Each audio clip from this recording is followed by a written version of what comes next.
एक बार की बात है, एक थे राजा। उनकी हाथीशाला में बहुत सारे हाथी, अस्तबल में अनगिनत घोड़े थे। बहुत ही सुंदर राजभवन था। संदूक भर के मणि मुक्ता और सोने की मोहरें थीं। लेकिन राजा के मन में शांति ना थी। असल में राजा का मन साफ नहीं था।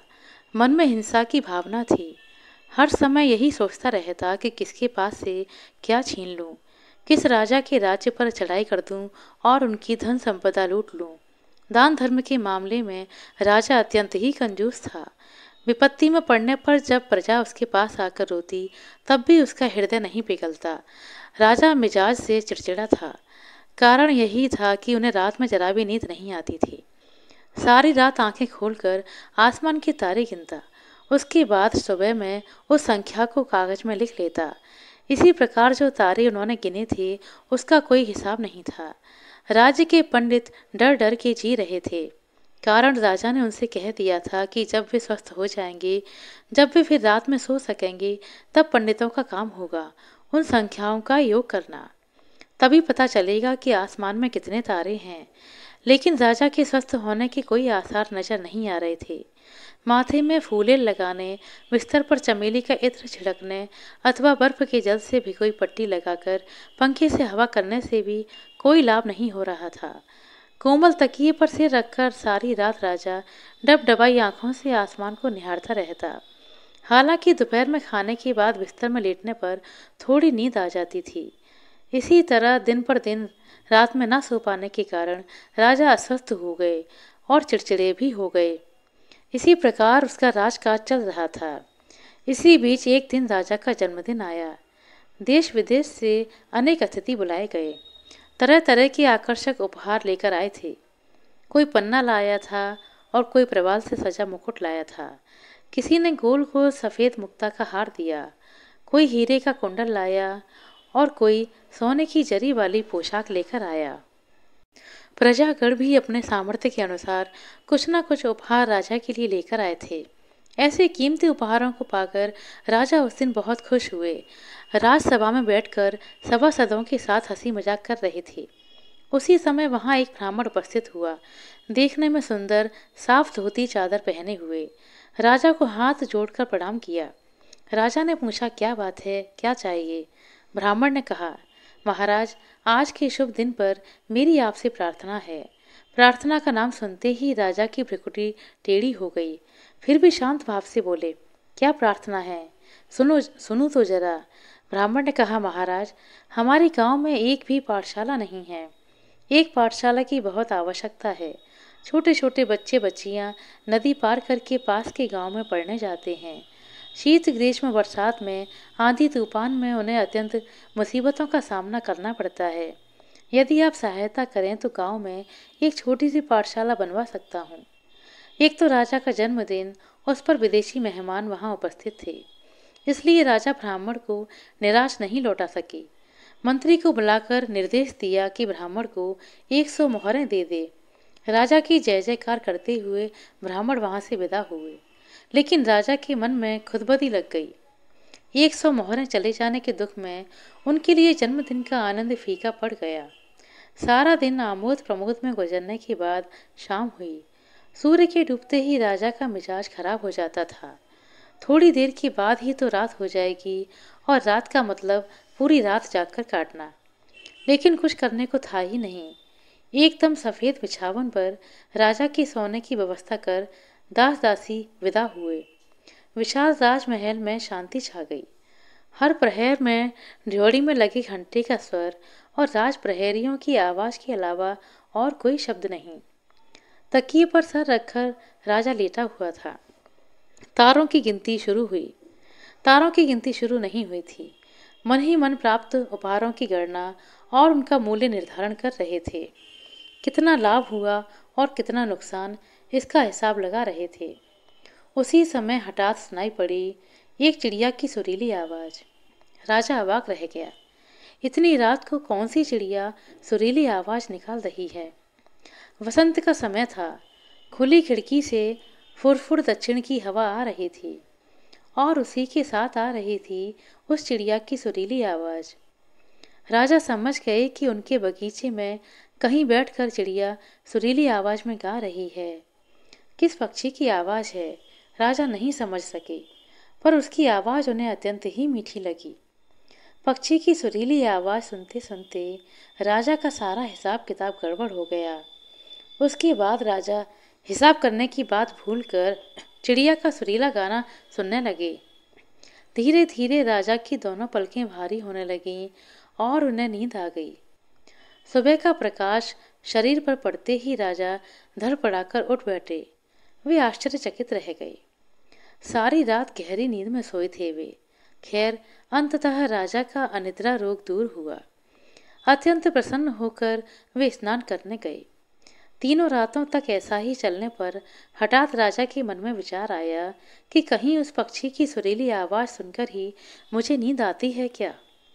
तब तो उस पक्षी को पकड़कर लाने से ही मेरी समस्या दूर हो जाएगी। पिंजड़े में उसे डाल दूंगा और वह सारी रात अपनी सुरीली आवाज से गीत गाएगा और सारी रात मैं आराम से गहरी नींद में सो सकूंगा। उन्होंने तुरंत मालियों को पक्षी को पकड़ने का आदेश दिया। लेकिन सारा बगीचा छान मारने के बावजूद बुलबुल, गौरैया, देओल और अन्य अनेक पक्षी दिखाई दिए, लेकिन उस पक्षी का कुछ भी पता नहीं चला। वह पक्षी निश्चित रूप से उड़कर कहीं और चला गया था। उसे अब पकड़ा नहीं जा सकेगा, यह सोचकर राजा हताश हो गए। कुछ दिनों के बाद राजा को गीत सुनाने के लिए वह पक्षी फिर से आया। उस दिन राजा का मन बहुत दुखी था, क्योंकि उस वर्ष राज्य में सूखा पड़ा था। फसल की उपज नहीं हुई थी, इसीलिए किसान राजसभा में विनती करने आए थे कि राजा इस साल का लगान माफ कर दें, वरना भूखमरी की नौबत आ जाएगी।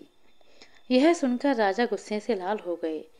इससे पहले कि राजा उन्हें गर्दन से धक्का देकर बाहर निकाल देते, मंत्री ने राजा के कान में कहा कि इन किसानों में डर की भावना नहीं है, इन्हें प्राण जाने का भय नहीं है। आप इन्हें भगा देंगे तो ये पड़ोसी राज्य के राजा के साथ मिलकर आपके विरुद्ध षड्यंत्र करेंगे। उसके बाद यदि पड़ोसी राजा हमारे राज्य पर आक्रमण कर दे तो हमारा बहुत सारा धन बर्बाद हो जाएगा। इससे बेहतर है कि इनका इस साल का लगान माफ कर दें। आंखें तरीर कर राजा ने मंत्री को देखा, परंतु उसकी बातों को उड़ा देने का साहस नहीं जुटा सके, कारण मंत्री बूढ़ा था और अत्यंत अनुभवी था। किसी तरह अपने क्रोध को काबू में रखकर राजा ने आदेश दिया कि इस साल का लगान माफ किया जाता है। किसान राजा की जय जयकार करके वापस लौट गए। उस दिन रात में राजा अपने बिस्तर पर लेटे लेटे हिसाब लगा रहे थे कि किसानों का लगान माफ करने पर उन्हें कितने रुपए का नुकसान हुआ है। ठीक तभी उन्हें उस पक्षी का मीठा गीत सुनाई दिया। हड़बड़ाकर राजा खिड़की की ओर दौड़े। अंधकार में आंखें फाड़ फाड़ कर चारों ओर देखा और यह समझने की कोशिश की कि चिड़िया किस पेड़ पर बैठकर गा रही है, लेकिन उन्हें कुछ भी समझ में नहीं आया। निराश होकर राजा बिस्तर पर लेटकर चिड़िया का मधुर गान सुनने लगे। सुनते सुनते राजा को नींद आ गई और एक ही नींद में रात कट गई। राजा को अब यह बात अच्छी तरह से समझ में आ चुकी थी कि उस चिड़िया के मधुर गान से उन्हें इतनी गहरी नींद आती है, लेकिन उस पक्षी को पकड़ने का कोई उपाय वे नहीं कर पा रहे थे। उनके जैसा एक पराक्रमी राजा एक छोटे से पक्षी को काबू में नहीं कर पा रहा था। यह सोचकर राजा का मन भारी हो गया। दिन बीतने लगे, राजा को राजकाज में मन नहीं लग रहा था। सब समय सिर्फ उस चिड़िया की बात सोचते रहे थे। इस बीच खबर आई कि राज्य के उत्तरी क्षेत्र के कुछ गांव में महामारी फैल गई है। बड़ी संख्या में लोग बीमार हो गए हैं। खबर सुनकर राज्य वैद्य का मन झटपट करने लगा। उनकी बड़ी इच्छा थी कि कुछ और चिकित्सकों को लेकर स्वयं वहां जाएंगे और लोगों की चिकित्सा करेंगे, किंतु उसके लिए तो राजा की अनुमति चाहिए। उस दिन वृद्ध राज्य वैद्य ने राजसभा में हाथ जोड़कर कहा, महाराज, उत्तर क्षेत्र के गांव में चिकित्सकों की जरूरत है। आप यदि अनुमति दें तो मैं और कुछ चिकित्सकों को लेकर वहां जा सकता हूँ। ठीक है, जाइए, राजा ने अनमने मन से कहा। कुछ साहस करके राज्य वैद्य ने कहा, गरीबों की दवा पथ्य आदि के लिए कुछ व्यवस्था तो करनी ही होगी। 500 स्वर्ण मुद्राएं मिल जाती तो अच्छा होता। चिंतित राजा ने झोंके में कह दिया, ठीक है, ले जाइए। लेकिन तुरंत वे चौंक पड़े कि हाय, यह क्या कह दिया। परंतु भरी राजसभा में सबके सामने बताने के बाद बात को वापस लेना उनके लिए संभव नहीं हुआ। 500 स्वर्ण मुद्राएं लेकर राज्य वैद्य रवाना हुए। उसके बाद राजा का मन मिजाज एकदम बिगड़ गया। राजकाज बीच में ही छोड़कर वे अपने कमरे में आ गए। सारा दिन गुस्से में रहे। बात बेबात दास दासियों को राजा के गुस्से का भाजन बनना पड़ा। रात में अपने बिस्तर पर लेटकर राजा ने निश्चय किया कि उस चिड़िया के बारे में वे अब नहीं सोचेंगे। पक्षी के बारे में सोचने के कारण ही आज उन्हें इतना बड़ा नुकसान हुआ है। ठीक उसी समय पक्षी के गाने की आवाज़ आई और अधिक चिंता भावना करने का अवसर ही नहीं मिला राजा को। धीरे धीरे उन्हें नींद आ गई। दूसरे दिन सुबह उठकर राजा ने अपने मंत्री को बता दिया कि वे आज राजसभा में नहीं जाएंगे। उसके बाद दरवाज़ा बंद कर चिंता करने बैठ गए। वे सोचने लगे कि यह चिड़िया क्यों आती है, कब आती है। उनके मस्तिष्क में एक संदेह ने जन्म लिया। सारा दिन सोचने के उपरांत उन्होंने निश्चय किया कि परीक्षा करके वे देखेंगे। राजा राजसभा में बैठे हुए थे। मंत्री, सेनापति सब उपस्थित थे। कुछ सिपाहियों ने एक चोर को राजा के सामने उपस्थित किया। चोर एक व्यापारी के घर में सेंध काटकर घुसा था और रंगे हाथों पकड़ा गया। व्यापारी का इल्जाम खत्म होने पर राजा ने चोर से पूछा, तुम्हें कुछ कहना है? चोर के वस्त्र जगह जगह से फटे हुए थे। शरीर हड्डियों का ढांचा मात्र था। उसने हाथ जोड़कर कहा, महाराज, मैं पेशे से कुमार हूँ। गत वर्ष बाढ़ में मेरा घर चाक सा बह गया था। इतने पैसे नहीं थे कि कोई नया काम कर सकूं। इसीलिए पेट की खातिर चोरी करने गया था। राजा मौन रहकर कुछ देर सोचते रहे और फिर बोले, ठीक है, मैं तुम्हें 50 स्वर्ण मुद्राएं दे रहा हूँ। तुम घर बनाओ, नई चाक खरीदो और 1 माह के बाद अपने हाथों से बनाई मिट्टी की वस्तुएं मुझे लाकर दिखाओ। और हाँ, फिर यदि चोरी की तो कठिन सजा मिलेगी। सारी राजसभा आश्चर्यचकित और मंत्री स्तंभित रह गए। राजा को साष्टांग प्रणाम करके स्वर्ण मुद्राएं लेकर चोर ने विदा ली। उस दिन भी पक्षी का गान सुनकर रात भर गहरी नींद में राजा सोए। दूसरे दिन राजा ने आदेश दिया कि जिन गांव में जल का अभाव है वहां पोखर खुदवा दिए जाएं। उसके बाद वाले दिन गरीब किसान मजदूरों को चावल दाल दान दिया गया। इसी तरह दिन पर दिन चलता रहा। राज्य के प्रत्येक गांव में राजा ने पाठशाला बनवाई। पंडितों को राजकोष से भत्ता दिया जाने लगा। लोगों की चिकित्सा के लिए प्रत्येक गांव में चिकित्सकों की व्यवस्था करवा दी गई। बाढ़ में, सूखा में राज्य का भंडार खोल दिया जाता। किसी के प्रति अगर अन्याय हुआ हो तो राजा के पास जाने से उसे निराशा नहीं होती थी। सारे राज्य में सुख समृद्धि की बहार थी। प्रजागणों के मुख पर हंसी और सर्वदा राजा की जय जयकार होती रहती थी। इस तरह से पूरा 1 साल बीत गया। एक दिन सुबह के समय नींद से उठकर हठात राजा के मन में एक बात आई कि गाना गाने वाला पक्षी तो अब नहीं आ रहा है।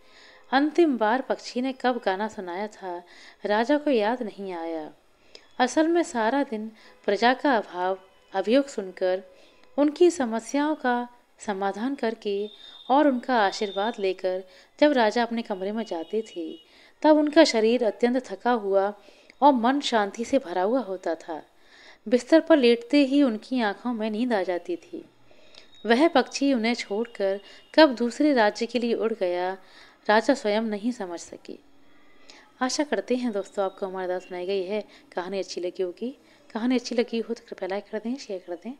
चैनल पर नए हैं तो सब्सक्राइब कर लें।